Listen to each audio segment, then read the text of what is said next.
안녕하세요, 여러분. 에듀윌에서 전산회계를 담당하는 유슬기 교수입니다. 반갑습니다. 자, 여러분들께 이번 시간요, 102회 어떤 문제들이 출제가 되었는지 이 출제 경향을 좀 분석해 보도록 하고요. 앞으로 시행이 될 103회는 또 어떤 문제들이 출제가 될지 함께 이야기 나눠보도록 하겠습니다.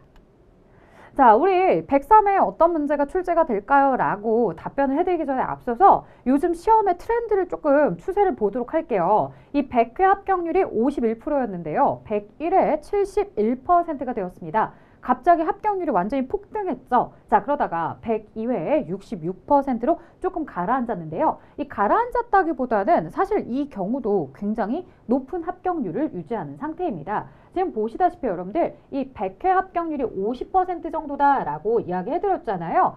대부분 시험이 이 전산회계 2급은 50% 정도에서 왔다 갔다 하고 있었거든요. 그렇기 때문에 66%도 결코 낮은 합격률은 아니에요. 사실 이런 전산회계 2급은요, 여러분들 내가 한 2주 정도만 바짝 집중해서 봐주면 충분히 합격할 수 있는 내용입니다. 혹시라도 이 강의를 들으시면서 앞으로 시간이 얼마 안 남았는데 내가 과연 합격할 수 있을까? 라고 조금 불안해하거나 걱정이신 분들 걱정하지 않으셔도 됩니다. 지금부터라도 마무리를 잘 하시면 꼭 좋은 결과를 얻으실 겁니다. 자, 계속해서 보도록 할게요. 영업 손익에 미치는 영향에 대해서 이렇게 포인트 1을 잡아봤습니다.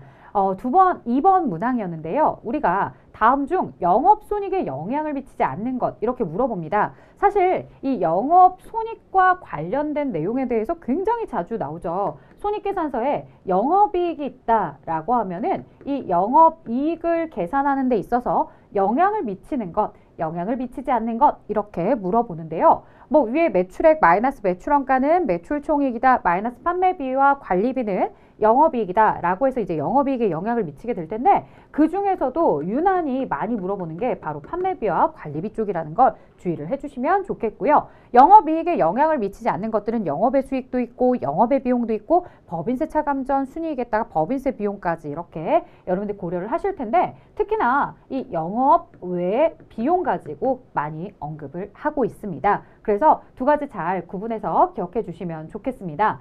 자, 판매 관리비는 영업이익에 영향을 미치지만 영업의 비용은 영향을 미치지 않는다라고 이야기했는데요. 이 영업의 비용은 뭐뭐 비용이다. 그 다음에 뭐뭐 손실이다. 그 다음에 기로 시작하는 기부금과 기타의 대손상각비 꼭 기억해달라고 하고요. 판매 관리비는 비, 료, 여, 과로 끝나는 계정입니다. 라고 이야기를 하죠. 그래서 접대비, 감가상각비, 급여까지는 판매 관리비, 이자 비용이다 라고 하는 것은 영업의 비용이었기 때문에 이렇게 이제 정답을 체크해 주도록 합니다. 자, 그런데 이 문제들 가지고서 여러분들 푸실 때 잘 모르겠어요. 혹시 구분이 안 돼요? 아니면 헷갈려요? 라고 하실 때 시험장 가서 그냥 내가 드립다 찍는 거 아니라는 거죠. 만약에 내가 얘가 영업의 비용인지 아니면 판매 관리비인지 너무 궁금해요. 헷갈려요. 그럼 어떻게 하시라고요? 자, 프로그램을 열어서 계정 과목 및 정교 등록이라는 메뉴를 들어가 주세요.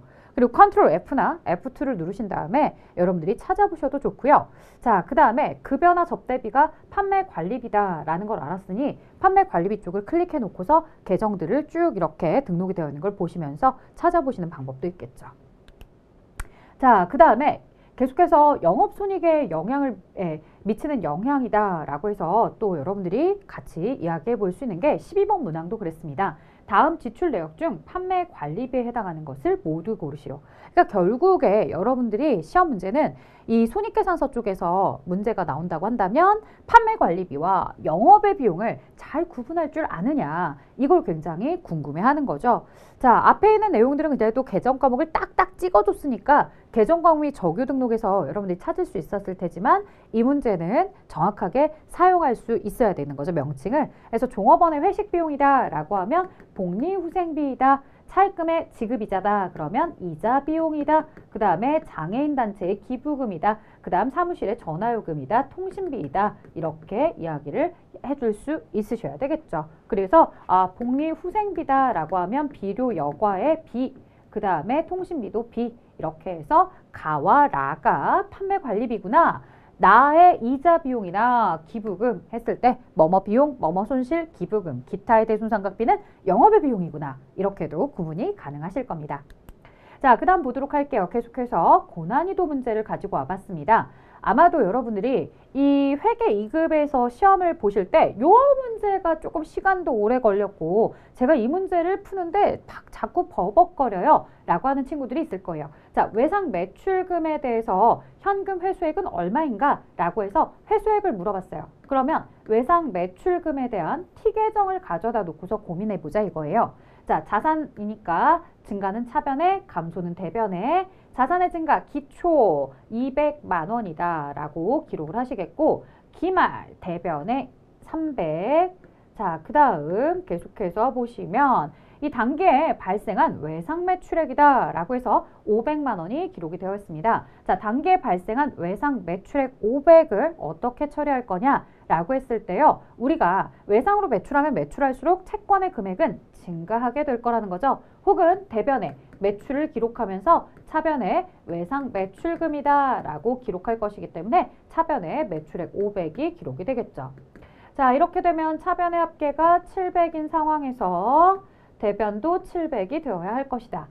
자, 그럼 여기에다가 조기 회수에 따른 매출 할인액이 있는데 얘는 어떻게 처리하느냐? 자, 내가 외상값 받아야 될 돈이 전체가 700이었어요. 근데 전체 700 중에 300이 남아있는 상태면 아직 받지 못한 상태의 금액이 내가 회수한 금액이 400이라는 건데 400을 순수하게 다 회수했느냐? 라고 물어봤더니 그게 아니었던 거죠. 상대방이 일찍 갚아서 4만 원 깎아줬대요. 그러면 4만 원을 깎아줬다라고 하면은 400을 실제로 현금으로 회수한 게 아닌 거죠. 4만 원을 빼고서 나머지만 들어온 거예요. 그래서 할인액도 차감을 하고서 나머지 396만 원만 현금으로 회수했다. 이렇게 집계가 되는 겁니다. 그래서 정답이 396만 원이었던 거예요. 이런 T 계정을 가져다 놓고서 하시면 여러분들 편하겠고요. 지금은 매출 할인액이다 라고 나왔지만 우리 반품하자 일찍 있죠. 그래서 반품이 되어서 들어왔더라 라고 하면 매출 환입.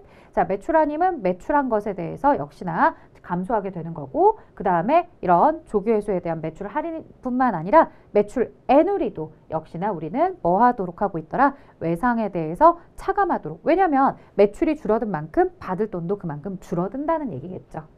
자, 그 다음 계속해서 보도록 할게요. 8번 문항이고요. 다음은 기계장치 처분과 관련된 자료입니다. 해당 기계장치의 감가상각 누계액을 고르세요 라고 하죠. 그러면 우리가 이 취득가액, 처분가액, 유형자산 처분이익을 두고서 여러분들 아마 어떻게 푸셨을 거냐면 68만 원의 취득가격에다가 감가상각 누계액을 차감하면은 장부가액이 기록이 될 거다. 그리고 처분가액 77만 원이었을 때 45만 원의 처분이익이 생겼다는 건 이 차이만큼이 바로 장부가액이었구나. 뭐 이렇게 하면서 역으로 감가상각 누계액을 기록하시는 경우들도 있었을 거예요. 근데 이렇게 풀지 않고 저는 어떻게 푸냐면요. 여러분들 회계처리 아시죠? 제가 가지고 있던 기계장치를 팔았어요. 그래서 기계장치의 취득원가 68만 원이다. 이렇게 써요. 그 다음에 그 다음 코드 번호로 감가상각 누계액을 쓰세요 라고 했는데 이게 우리한테 물어본 내용이었고, 세 번째 받는 돈 쓰세요 라고 했을 때 세 번째 받는 돈이 바로 뭐 예를 들어 현금 받았다라고 하면 77만 원을 받았습니다 라는 거죠. 그리고 유형자산 처분이익이다 라고 하면은 수익이니까 수익은 대변에, 처분이익이다 라고 해서 45만 원이 이렇게 기록이 되겠죠.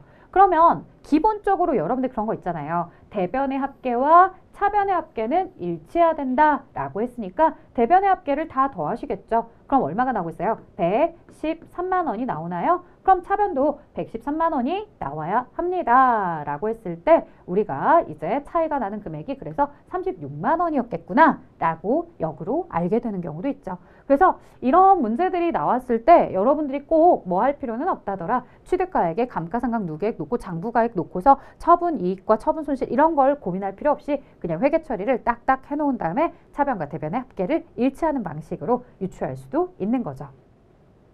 자, 그 다음 계속해서 보도록 할게요. 재고자산의 단가 결정 방법 중 후입선출법에 대한 설명으로 바르지 않은 것 해서 누군가가 이 시험을 보고 나서 이의 신청을 했던 거예요.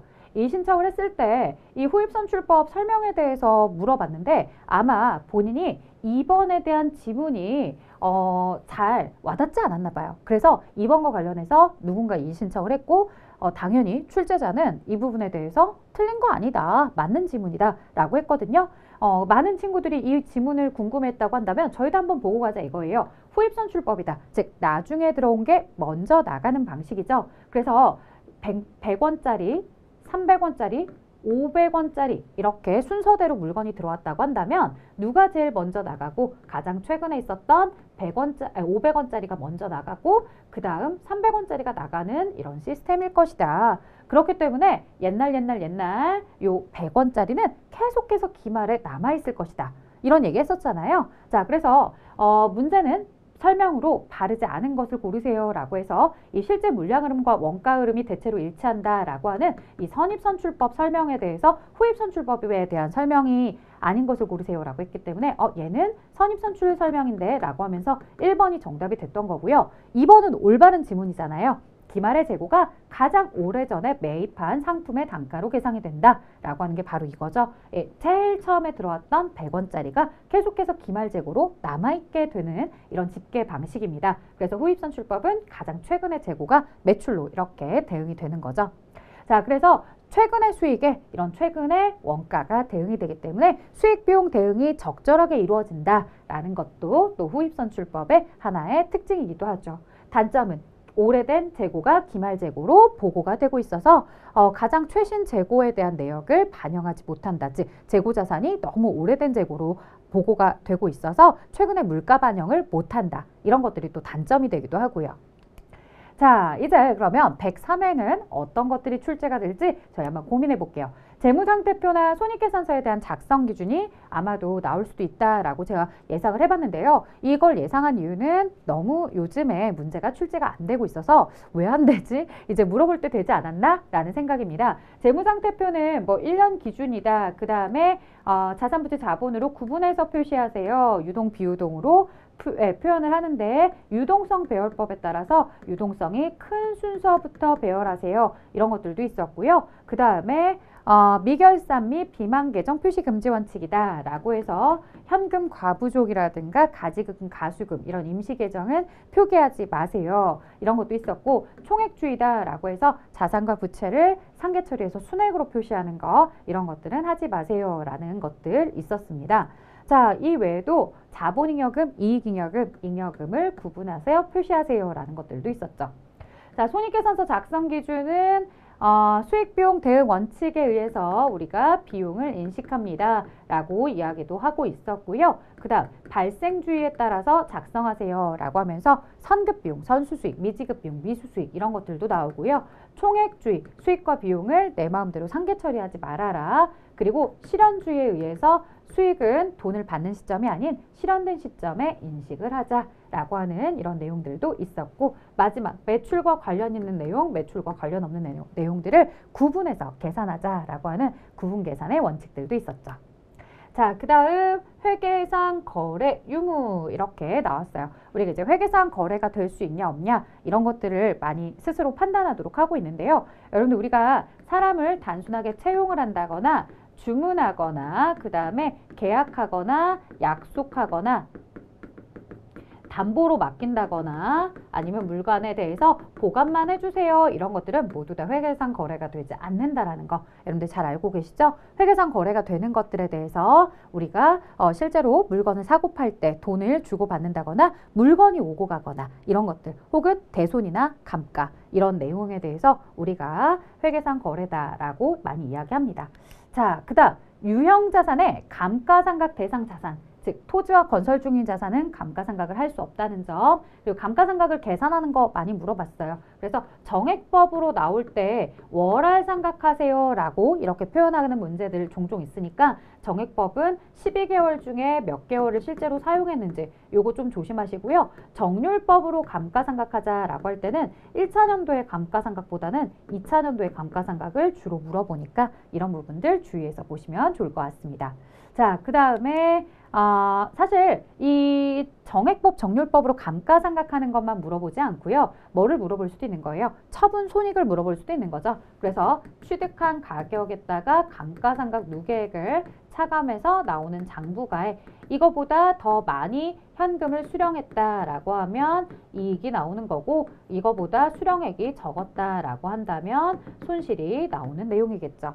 자, 수익적 지출과 자본적 지출의 오류다라고 했을 때 이런 오류들에 대해서 사실은 많은 내용들이 있습니다. 수익적 지출, 수선비죠. 수선비로 처리를 한다거나 그 다음에 자본적 지출, 자산으로 처리를 하는 내용인데요. 자, 만약에 수익적 지출, 수선비로 처리를 해야 되는데 실수로 자본적 지출을 했다라고 한다면 자산이 과대계상이 되어 있습니다 라는 이야기 나올 거고요. 비용은 과소계상이 되어 있습니다 라고 나오겠죠.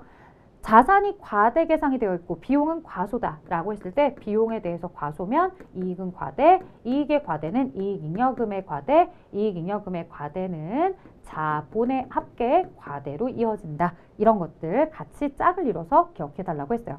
그래서 이거 기억할 때 비용은 내 머릿속에 마이너스잖아요. 마이너스 반대 방향. 자산 플러스다, 이익도 플러스다, 이익잉여금 플러스, 자본 플러스. 그래서 플러스들끼리는 같은 방향으로, 마이너스는 반대 방향으로 이렇게 답을 찾아가는 방법. 그래서 특별하게 제가 뭐 수익적 지출과 자본적 지출에 대한 오류다 이렇게 찝어오기는 했지만 수익적 지출, 자본적 지출에 대한 오류 말고도 뭐 기말재고 자산이 과대계상이 되어 있다라고 했을 때 매출원가 비용은 과소가 될 것이다. 그 다음 매출총 이익이나 당기순이익, 그 다음에 이익잉여금, 자본은 과대가 될 것이다. 이런 내용들도 할 수 있겠고, 뭐 감가상각을 실시하는 연도에 정액법으로 처리해야 되는데 정률법으로 처리해서 감가상각비가 너무 많이 계상이 됐다라고 한다면 감가상각비가 커진 만큼 자산의 가치, 이익잉여금, 이익, 자본은 모두 다 줄어들게 될 것이다. 이런 내용들도 응용해서 대답할 줄 아시면 좋을 것 같습니다.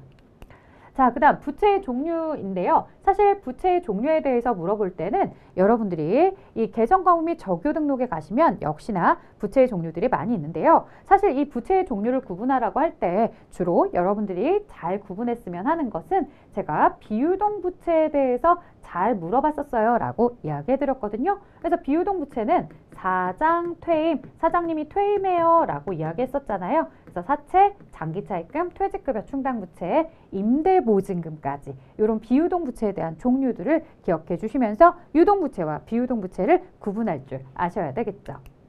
자, 매출원가 및 영업이익의 계산. 자, 매출원가다라고 하면 우리가 뭐 매출액에 대해서 알려주면서 매출 원가를 차감해서 매출 총이익이 나옵니다 라고 해야 되는데 뭐와 뭐만 알려준다라는 거예요. 매출액이랑 매출 총이익만 알려준다는 거죠. 매출원가를 안 알려줘요. 그러면 이 매출원가에 대해서 어떻게 구해야 되는지, 이 매출액에서 매출 총이익을 빼가지고 매출원가를 구하는구나. 이런 것도 있겠고, 아니면 매출원가를 구한다는 내용에 대해서는 상품에 대한 T계정을 가져다 놓고 기초 플러스 순매입이다 라고 할 때 이 매입액에 운반비 같은 것은 포함을 해줘야 되지만 매입 환출, 애누리, 할인은 차감한다라는 점.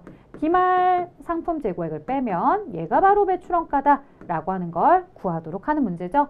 자, 혹은 문제가 업그레이드해서 매출원가를 이런 식으로 구해서 매출 총이익은 얼마게? 라고 물어보는 질문에 답을 하셔야 되는 경우도 생길 수 있고요. 자, 그 다음 영업이익을 계산하시오. 앞에서 계정에 대한 구분 이야기했었죠. 우리가 판매 관리비와 영업이익 비용을 정확하게 구분할 줄 알아야 돼요 라고 했죠. 자, 시험 문제가 매출 총이익을 알려주고 그 안에 박스 안에 판매 관리비와 영업의 비용들 계정들을 막 나열해 준 다음에 여러분들이 정확하게 뭐만 골라서 판매 관리비만 골라서 영업이익을 산출할 수 있는지 그런 것들을 물어볼 수도 있습니다. 자, 이제 실무시험으로 넘어가 보도록 할게요. 여러분들 실무시험에 1번부터 3번까지 적요 등록 문제가 미출제되었어요. 우리가 기초정보관리와 관련해서 적요를 등록하세요 라고 하는 문제들이 간혹 나오는데, 그래서 현금 적요인지 대체 적요인지 이런 것들을 등록하는데 뭐 최근에 많이 안 나왔더라고요. 그래서 이제 또 잊을만 하면 나오니까 나올 때가 되지 않았는가 라고 생각을 하니까요. 여러분들 이 부분 현금 적요인지 대체 적요인지 헷갈리지 않고 적요 넣는 거 꼭 주의하셔야 되겠고요. 구분에 일반인지 차감인지 이런 내용들 등록하는 것도 아셔야 되겠죠. 혹시라도 최근에 안 나와서 내가 연습 안 해봤다 그러시면 이 저교를 등록하는 건 연습해 보셔야 돼요. 타이핑만 치는 건데도 불구하고 오타 나지 않도록 잘 해주셔야 되겠고요. 자, 그 다음 일반 전표 입력에서는 교육훈련비나 임차 보증금과 관련된 내용이 나왔어요. 임차 보증금의 거래처 쓰셔야 되겠고요. 그 다음에 접대비, 정기예금, 상품급여, 건물 대손해 확정과 관련된 회계 처리가 나왔습니다. 대손해 확정은 사실 지난 시험에서 제가 나올 거예요 라고 예측했던 내용이 정확하게 딱 맞아 떨어지는 건데요. 이 외상 매출금에 대해서 사라지면서 제일 첫 번째로 대손 충당금이 있는지를 먼저 살펴주시고 나머지 부족한 게 대손 상각비로 이렇게 된다라는 내용이죠. 이런 확정과 관련된 회계 처리 기억하고 있으셨어야 되는 거죠. 자, 그 다음에 현금 과부족이다, 가수금이다 이런 이제 임시 계정과 관련해서 결산 때는 그에 적절하게 뭐 잡손실 잡이익 이런 계정으로 정리를 해주신다거나 미지급 비용이다 라고 해서 발생주의에 따라서 비용에 대해서 미지급 비용을 인식한다거나 감가상각비와 관련해서 차량에 대한 감가상각비를 결산에 인식하는 문제가 출제가 되었죠. 이런 차량에 대한 감가상각비와 관련된 문제들은요. 일반 전표의 차변의 감가상각비, 대변에 이 차량 다음 코드 번호의 감가상각 누계에 직접 회계 처리하셔도 좋고요. 그 다음에 결산 자료 입력했다가 감가상각 자리에 금액을 넣고서 전표 추가를 해주셔도 좋습니다. 둘 중에 한 가지만 여러분들이 할 줄 아시면 되겠고요. 자, 다행히도 이 6번 결산 문제에 상품과 관련된 매출원가를 계산하는 문제가 나오질 않았어요. 너무 땡큐였는데 상품과 관련된 매출원가 문제가 나오게 된다라면은 이 단순하게 결산에 대해서 회계 처리할 때 차변, 대변 이렇게 하지 말고 반드시 결차, 결대로 하세요 라고 문제에 제시가 될 거예요. 그래서 상품의 매출원가 문제는 결차, 결대로 회계 처리하는 거 만약 그런 내용이 나오면 좀 주의해 주셔야 되겠죠. 자, 문제 7번은 계정별 원장을 조회한다거나 총계정 원장, 거래처 원장 조회하는 내용이고요. 이 총계정 원장이나 거래처 원장은 진짜 단골 메뉴예요, 여러분들. 그래서 여러분들 시험에도 이번에도 역시나 총계정 원장, 거래처 원장을 만날 수 있다는 거 꼭 여러분들 주의해 주시면서 봐주셨으면 합니다. 자, 이제 103회 우리가 어떻게 나오게 될지 실무에 대해서도 좀 생각을 해볼게요. 회사 등록과 거래처별 초기월은 반드시 출제됩니다 라고 이렇게 써놨는데요. 지금까지 계속 그래 왔어요. 그래서 회사 등록은 여러분들 보시는 것처럼 회사 등록증을 보여주면서 회사 등록증 안에 있는 내용들을 수정해 주세요 라고 하잖아요. 최근에 직전에 간이과세자를 일반과세자로 이렇게 수정하는 문제도 나왔었어요. 그래서 기존에 나왔던 뭐 업종이나 업태를 수정한다거나 관할 세무서를 수정한다거나 이렇게 자주 나오는 내용들이 시험에 또 물어보기도 하지만 그 외에도 묻지 않았던 내용들을 간혹 물어볼 수 있으니까 반드시 102회차는 꼭 풀어보셨으면 합니다. 자, 그리고 거래처별 초기월에 따라서 외상 매출금, 외상 매입금 혹은 받으러움, 지급어음과 관련해서 각각의 계정별로 채권에 대해서 우리가 거래처를 등록해 주는 거였죠. 그래서 항상 아래 차액이 나오지 않도록 해주셔야 되는데 여기서 많이 하는 실수가 뭐냐면요. 내가 거래처에 대해서 등록을 하셔야 되는데 거래처를 불러와야 되는데 항상 코드 자리에서 전표 입력할 때 거래처 검색해서 이렇게 하는 습관이 남아있는데 내가 갑자기 이 거래처별 초기월을 작성하러 갔다. 거래처를 막 치는데 등록이 안 된다 이거예요. 그래서 식은땀을 막 흘리는 친구들이 있어. 알고 보면은 이 거래처별 초기월은 거래처를 불러오려면 반드시 어떻게 하셔야 돼요? F2 누르셔야 되는데 이걸 깜빡한 거죠. 그래서 전표 입력할 때 항상 거래처 코드 자리에서 그냥 바로바로 치는 연습이 되어 있는 친구들 거래처별 초기월 하실 때도 똑같은 방식으로 하다가 깜짝깜짝 놀랍니다. 이 F2 눌러서 반드시 거래처 검색해서 등록을 해주셔야 됩니다. 자, 그 다음에 이 전기분 재무상태표를 보고서 수정하세요 라고 하는 문제들 자주 나왔었잖아요. 이런 내용들은 사실 재무상태표와 손익계산서 둘 중에 하나가 나와요. 근데 재무상태표 쪽이 훨씬 더 출제 빈도가 높기는 합니다. 그래서 재무상태표가 또 나올 수도 있긴 한데 벌써 이미 100일에 100일에 연달아서 나왔어요. 그래서 이번에는 손익계산서를 수정하세요 라는 문제가 혹시 등장하지 않을까 이렇게 조심스럽게 좀 예상을 해봅니다. 자, 계정과목 및 정규 등록 최근에 안 나왔다고 얘기했잖아요. 계정과목 및 정규 등록도 신경을 써주셔야 되겠죠.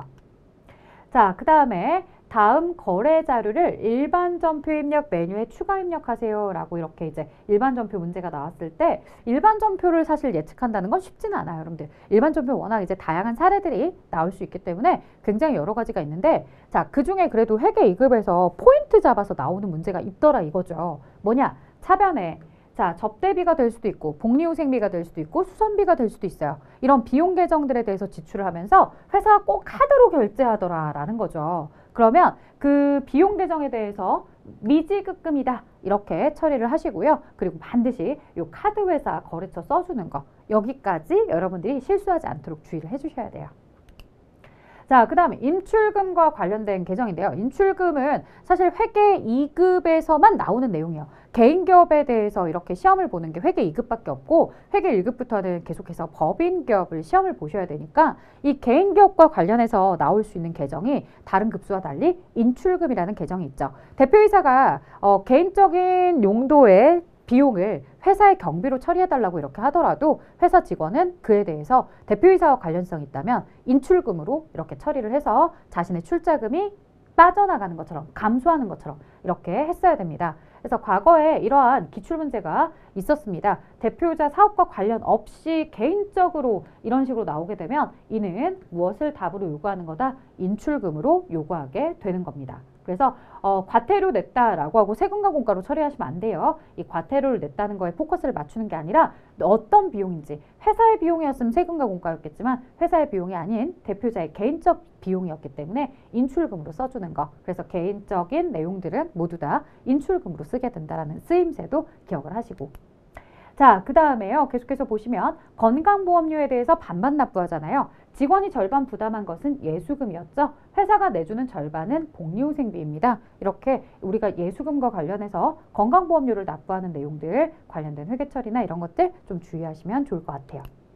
자, 그 다음에 계속해서 다음 거래 자료를 일반 전표 입력 메뉴에 추가 입력하세요 라고 되어 있는데 요 차변에 상품에 대해서 이렇게 매입을 하는데 수표를 발행하여 지급했다라고 해요. 근데 수표를 발행하여 지급했다라고 했는데 당좌예금 계좌의 잔액을 초과하게 된 거죠. 그래서 잔액은 200이고 한도가 500이다 라고 했을 때 300을 결제하게 되면은 여기서 나가는 돈은 200밖에 안 된다는 거죠. 나머지 100만 원에 대해서는 뭐다? 당좌 차월이다 라고 이렇게 처리하게 됩니다. 그래서 당좌 차월이라고 하기도 하고 단기 차입금이라고도 합니다. 그렇기 때문에 반드시 거래처를 꼭 써주셔야 돼요. 당좌예금처럼 예금 계좌라기보다는 이 내가 은행으로부터 차입한 돈에 대한 채무 계정이기 때문에 거래처를 써주셔야 됩니다. 이런 문제들 사실은 뭐 다른 급수보다 회계 2급에서 자주 물어봤던 것들인데 최근에 보여지지 않아서 조금 여러분들이 주의하면서 봐줘야 될 것 같아요.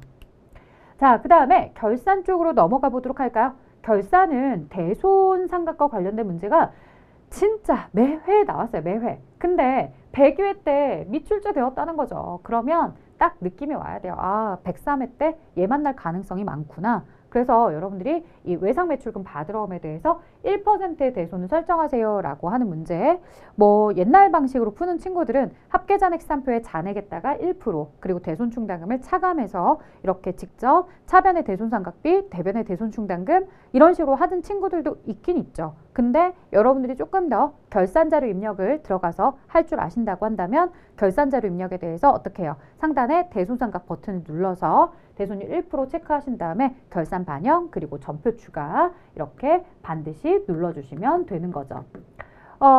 여기서 문제를 풀 때 조심할 점 이야기해보면 보통은 외상매출금과 받으러움이 많이 등장을 해요. 그럼 다른 미수금이나 대여금들은 삭제를 하시고 요 외상매출금 받으러움만 전표에 회계 처리될 수 있도록 처리를 해주시면 되는데 만약에 이 자리가 외상매출금만 나올 수도 있는 거고 혹은 미수금만 나올 수도 있는 거예요. 이 채권의 종류를 잘 체크해 주셔서 여러분들이 반영을 해 주셔야 되겠고요. 자, 또 하나 이런 대손과 관련해서 여러분들이 처리를 하실 때 이 대손에 대한 결과값이 친구와 내가 답이 다를 수 있어요. 저희가 가다반 서비스 제공을 해드리고 있지만 가다반에 나와 있는 금액에 집계된 금액과 내가 쓴 답변이 다를 수도 있다고요. 그래도 가다반의 금액도 정답, 내 것도 정답 될 수 있어요. 왜냐? 앞에 데이터를 등록하면서 내가 외상매출금이라든가 받으러움이라든가 이런 계정을 잘못 쓴 경우들 있잖아요. 잘못 쓴 경우들은 당연히 뒤에 집계가 될 때 잔액이 다르게 집계가 될 거예요. 그럼 대손에 대한 문제를 내가 푼다고 했을 때 당연히 달라질 수밖에 없겠죠. 자, 그래서 시험 출제자들은 뭐라고 얘기하냐면 이렇게 데이터가 연결이 되어 있을 때에는 너가 정답을 인정받게 해줄게 라고 합니다. 그래서 나의 지금 현재 프로그램 데이터에서 조회된 금액을 기준으로 대손을 설정하는 방법만 잘 지켰다고 한다면 정답 인정이 됩니다.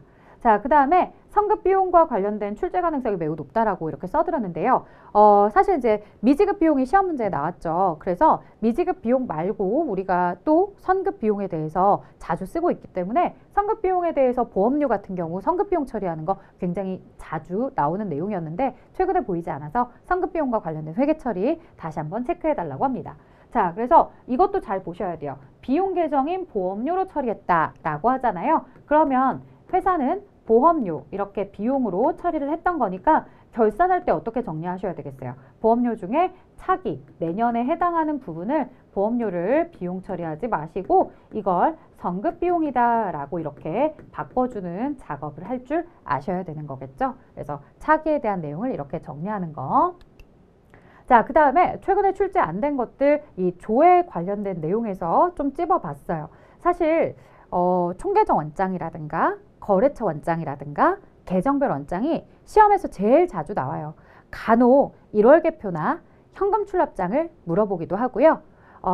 여기까지, 요 정도까지 잘 물어보는데 그리고 나서 또 다 자주 물어보는 게 뭐냐라고 했을 때 손익계산서라든가 재무상태표도 물어보는 거 종종 좋아해요. 현금 출납장이나 1월계표만큼이나 손익계산서 재무상태표를 물어보기도 하는데요. 이렇게 상품의 매출액에 대해서 전기말과 비교해서 얼마나 증가했느냐, 이 상품 매출은 손익계산서의 매출액이잖아요. 그것들을 가서 보도록 한다거나, 자, 아니면 재무상태표에 대한 유동자산, 유동부채를 물어봤다라고 한다면 이런 부분들은 어디에서 처리가 되어야 합니까? 이 재무상태표와 관련된 유동자산, 유동부채와 관련해서는 재무상태표 쪽에서 당연히 보셔야 되겠죠. 그리고 월을 잘 체크해 주셔야지 이 월 체크해서 실수하시면 안 됩니다. 이런 재무상태표 내용 있잖아요. 유동자산, 유동부채. 그리고 앞에서 대손과 관련된 문제 있잖아요. 이 문제는요, 반드시 앞에 있는 작업 순서를 지키신 다음에 그 문제의 순서가 왔을 때 풀어주셔야 돼요.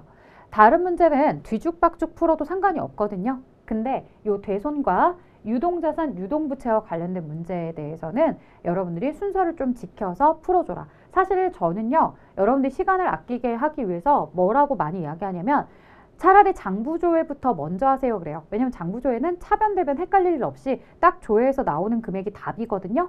그래서 3점씩 얻어가요. 근데 일반 전표에 대한 내용을 전표를 입력하실 때는 정확하게 차변대변을 구분하고 계정 과목과 그 다음 그에 대한 거래처 그리고 금액 이런 것들이 하나라도 틀리면 오답인데 여러분들이 그렇게 해서 다 정확하게 맞춰서 내려오다가 뒤에 결산부터 만약에 문제를 못 푼다 그러면 굉장히 손해입니다. 그래서 조회 같은 경우는 딱 조회한 금액만 쓰면 차변대변 구분할 필요도 없고 거래처에 입력하냐 안 하냐 이런 거 고민할 필요 없이 3점을 얻을 수 있는 문제니까 반드시 이 조회 문제를 먼저 푸세요 라고 이야기하거든요. 근데 이 조회 문제를 먼저 푼다고 했을 때 그래도 출제자들이 신경 써서 하실 때는 이렇게 5월 말이다 라고 해서 자신이 전표를 6월, 7월, 8월 이렇게 입력하게 하고서 이 5월 말에는 앞에 데이터를 입력했든 입력하지 않았든 정확한 답이 조회가 되게끔 출제하시는 게 일반적이에요. 근데 간혹 어떤 출제자들이 여기에다가 10월 말 이렇게 내는 경우들이 있어요. 그러면 앞에 전표를 입력했는지 안 했는지에 따라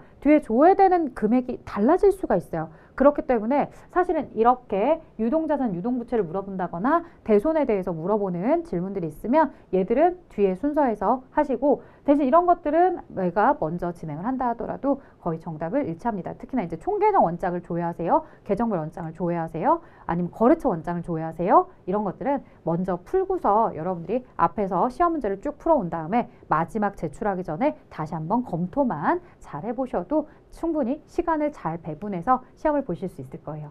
자, 여러분들께 이렇게 102회차에 어떤 문제가 나왔고 103회는 또 어떻게 내가 대비하면 좋을지에 대해서 간략하게 설명을 드렸습니다. 물론 이 수업 내용이 여러분들에게 완전한 합격을 가는데 뭐 완벽하게 다 도움이 될 수 있다라고 이야기할 수는 없겠지만 그래도 시험이 얼마 남지 않은 상황에서 내가 어떻게 정리를 해야 될지 내가 무엇을 버리고 무엇을 취해야 될지 가이드에 대해서는 충분하게 제공을 해드렸다고 생각을 합니다. 여러분들 모두 다 마지막까지 최선을 다하셔서 끝까지 꼭 잘 붙들고 계신 다음에 시험장에서 시간 내에 모두 다 잘 푸셔서 꼭 좋은 결과 있으셨으면 합니다. 좋은 결과 있으면 저희 합격 후기도 남겨주시면 같이 또 축하하는 마음으로 글을 읽도록 할 테니까요. 여러분들 반드시 좋은 결과 얻으셔서 합격 후기 예쁘게 남겨주시면 감사하겠습니다. 자, 저는 여기까지 진행하도록 할게요. 수고하셨습니다.